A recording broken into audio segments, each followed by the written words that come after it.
country, and he will talk about how can this data. Good afternoon, ladies and gentlemen.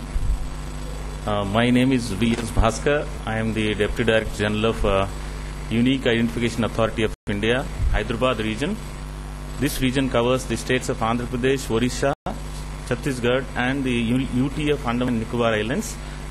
This office has begun well in the very early part of 2010, and since then we have moved quite some strides, as you would see when we make presentation on the progress of UID here.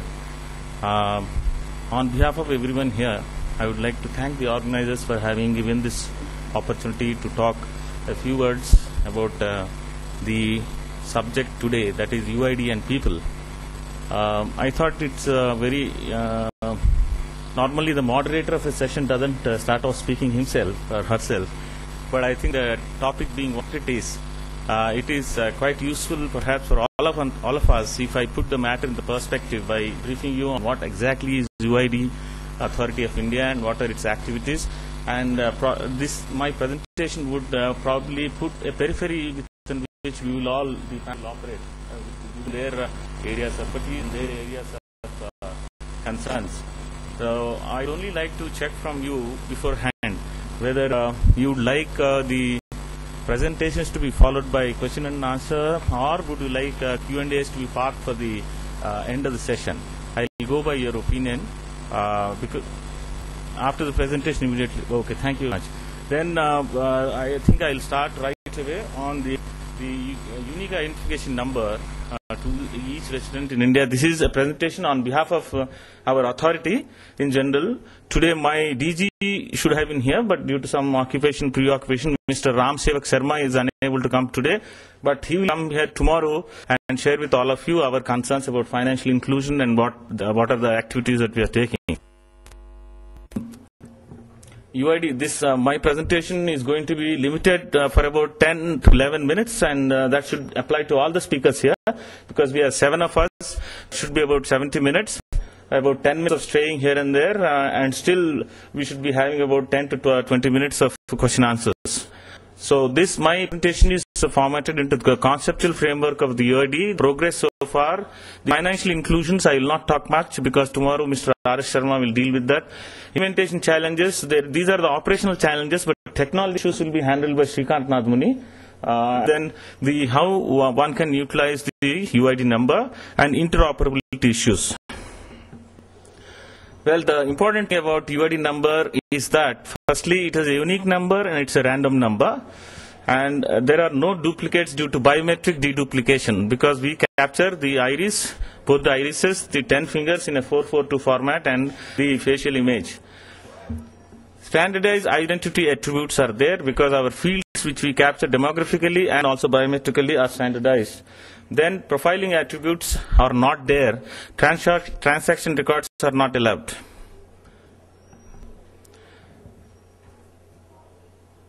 And the most important feature about UID Authority of India is that here the authentication is online. From anywhere in this country, one can authenticate one's identity. The protocols as to how it can be done are being worked out. We are after all a very young organization, but I can promise that in a short time which we have been on field, we have done a lot of work, and we have a point to prove, and we have a test to pass in this huge country. Probably this is the biggest project ever undertaken in the annals of the history of the world. The authentication response would be yes or no. No details will be given to any person on authentication request, except for the person himself. If somebody wants to give a thumb impression and wants to know what demographic data is loaded against his name, he can see himself or herself, but it's not allowed for others. Thank you. Then who gets UID numbers? UID numbers can be given to everyone, including infants. And the most important thing is it is voluntary, it's not mandated.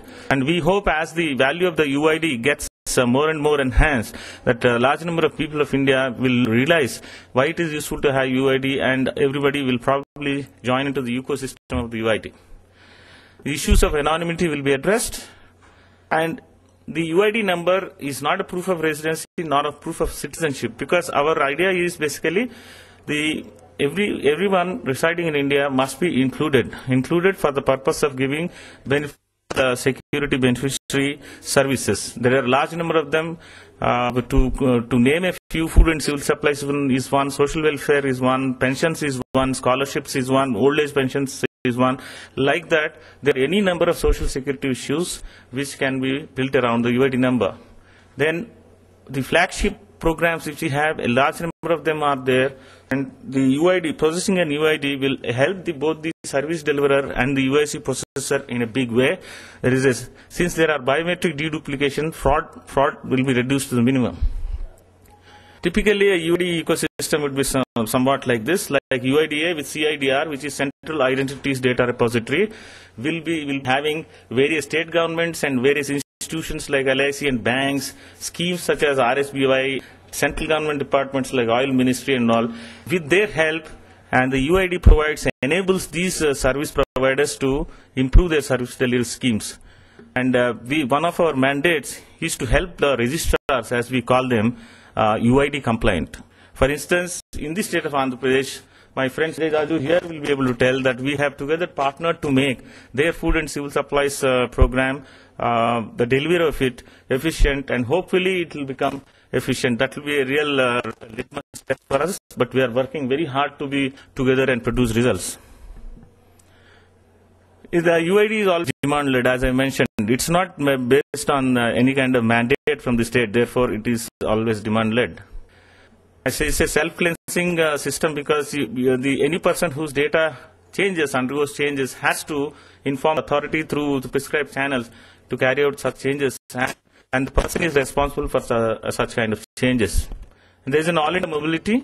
It is not that once you have an ID card generated in one place in Andhra Pradesh, the person cannot move around with the same identity in Orissa and vice versa. The process of enrollment itself kind of has certain ingredients. One is the registrars must partner with the UID, the authority. We may call it, for the sake of simplicity, authority. Then there is uniform standards. The important thing is our demographic data and the biometric data have they have prescribed standards, and no registrar can ever deviate from these standards. Then there is a vendor ecosystem. Vendor ecosystem in the very standards itself will create an ecosystem for the vendors. It's a sort of providing a level playing field for all concerned. Then there is an audit trail that the moment enrollment starts, we would almost have a concurrent audit of the quality of enrollment that is taking place, the number of rejects, number of duplicates.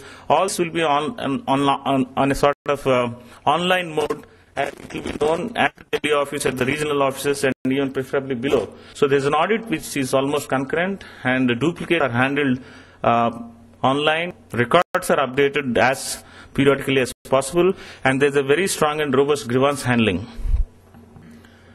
And there is a lot of flexibility to the registrar to use their applications around the UID number.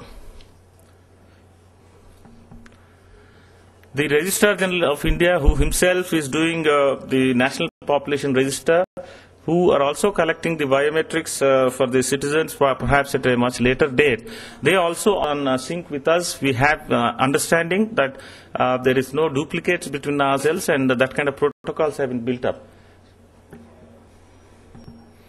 The plan, as when we started our activities, the plan was like this, that within a matter of 4 years, we would have enrolled 600 million people and given 600 unique ID numbers. And thereafter, what happens is we will have fixed enrollment centers to take care of the residual persons, and then take care of the updations. The progress of the project, which I am talking generally about our nation as a whole, although a lot more can be explained by Mr. Ram Sevak Sharma when he comes tomorrow. One is that the organization itself is started on January 2009, therefore it's a very young organization. And the important thing is it has set for itself certain standards which have been prescribed by a committee of experts. Our demographic data, our biometric data, all have been studied in depth by a group of experts. And after their recommendations were received, the authority had deliberated upon it and accepted. So the standards set by the authority have a certain procedure and a lot of expertise behind it. And we, instead of jumping straight into the operations, we had done what are called as proof of concepts studies. Proof concept was basically to test the processes as well as the devices and ergonomic issues, the behavior